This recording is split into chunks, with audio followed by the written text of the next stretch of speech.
Bismillah. Assalamu alaikum. Peace be unto you all. Welcome to this edition of Answering Christian Apologists.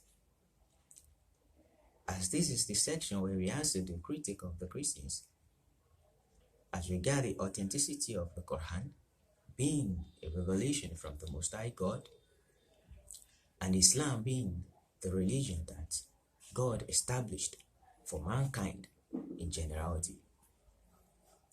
Today we'll be answering the critique of the Christians as regard the authenticity of the Quran, and we'll be continuing from where we stopped in the first episode. This video is dedicated to answering the issues that the Christians have with the Quran. And in the first episode, in the previous video, I talked about the Quran not recognizing the beliefs of the Christians as regard their doctrines.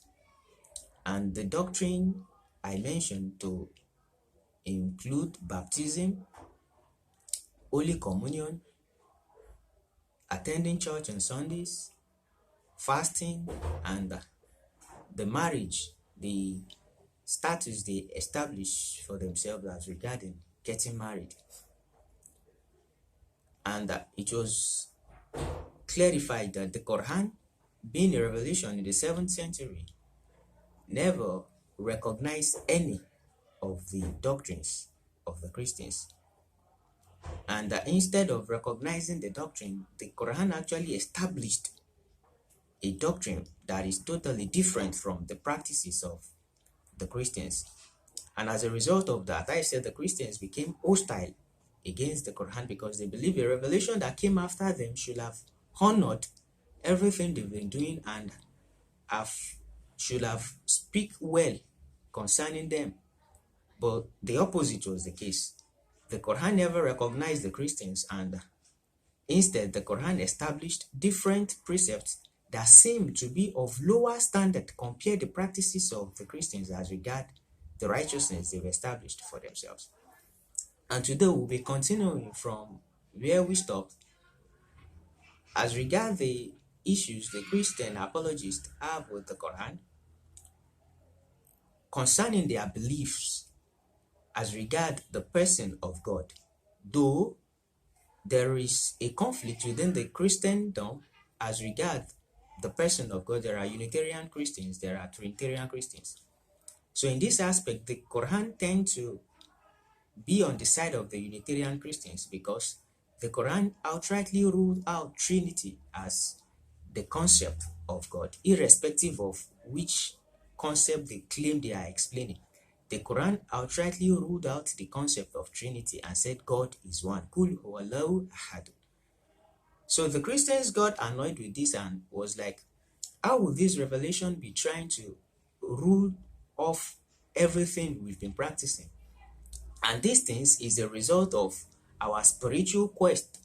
We worked with God, we made spiritual findings, and this is our conclusions based on our spiritual quest. So how will the Quran that claims to be a revelation from God be turning all these things down?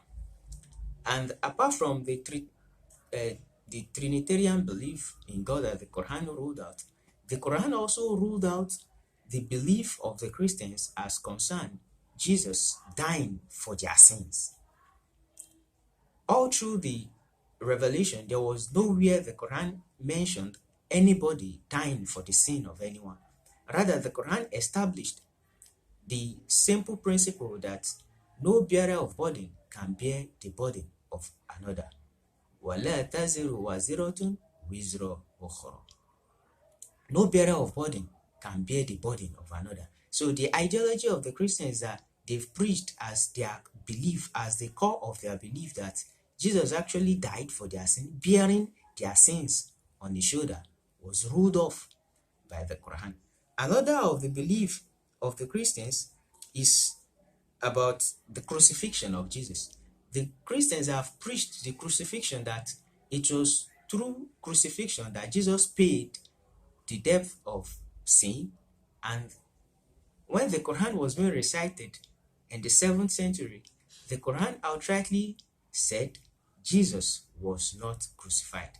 وَمَا قَتَلُوهُ وَمَا صَلَبُوهُ وَلَكِنْ شُبِهَ لَهُمْ.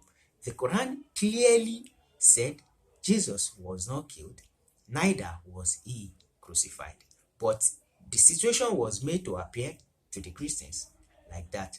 So this is the third thing. These are all vexation of the spirit to the Christians, because they believe they have a perfect system of serving and worshiping God, and then a revelation from nowhere is now ruling off everything they've believed and practiced over the century. What kind of revelation is this? If at all there will be revelation from God, this revelation should at least understand our position and be take a side, be something that will take a side with us. It's not something that should come and be ruling off everything we've ever believed and practiced. Again, the Quran never mentioned the name of the disciples of Jesus that became the apostles, and the Quran never mentioned the number of disciples that Jesus had. This again surprised the Christians a lot, because they believe they are the representative of Christ, and in what the Christians refer to as a great commission, in which Jesus told the disciples, "Go ye into the world and preach and make disciples of me." Now, the Quran did not even mention any of the disciples of Jesus by name. The Quran did not even refer to the disciples of Jesus as being Christians. The Quran just referenced the disciples of Jesus and said Jesus had disciples who are referred to as al-Hawariyuns, and the Quran even said they were Muslims. So all these are vexation to the Christians, because they believe the Quran as a revelation should not come and claim to be superior than them. After all the moral standards that the Quran presents is something that is below the moral standard that they have established for themselves, the moral standard they have practiced. Imagine the Quran that gave privilege of marrying more than one wife and having concubine, claiming to be spiritually higher than the Christians that believe abstaining from sexual relation with a woman is something that is more spiritually higher in the real sense of it. So the Christians are being annoyed because of these things and thinking the Quran could not be a revelation that supersedes them. Because if at all the Quran would be a revelation that supersedes them, then the statutes or the commandments or the precepts that the Quran should present should be something that should be of higher value and standard compared what they've been practicing over the years. So as a result of this, the Christians recede to antagonizing the Quran. So that is what actually gave birth to the Christian Apologist movement against the Quran, as we see in these present times. And all these things, the Christians believe they, being Christians, are Christ-like. So anything the Quran should have presented should have been on their side. But that was not the case in the 7th century when the Quran was being recited. Another thing that the Quran did that annoys the Christian is that the Christians think they are special people, but the Quran made them look like ordinary people. The Quran even addressed the Christians and grouped them with the Jews that were disbelievers. Because the Quran said, the Jews said, the Christians have nothing to stand upon, and the Christians said, the Jews have nothing to stand upon, but yet they studied the same book. So the Quran actually presents the Christians as being on the same footing with the Jews, and the Christians believed they were believers, while the Jews were disbelievers. But the Quran came and grouped the Christians together with the Jews as being altogether disbelievers. So these are vexing the spirit of the Christians, and they believe a revelation from God would not have come and talk us down. But all these things that we see is only a proof of what Jesus told the Christians, that he who exalts himself shall be abased. It was very obvious that the Christians have exalted their self, their status, their spiritual practices, their moral standards, their righteousness, above all that has been known in history as God has related with his prophet from the beginning.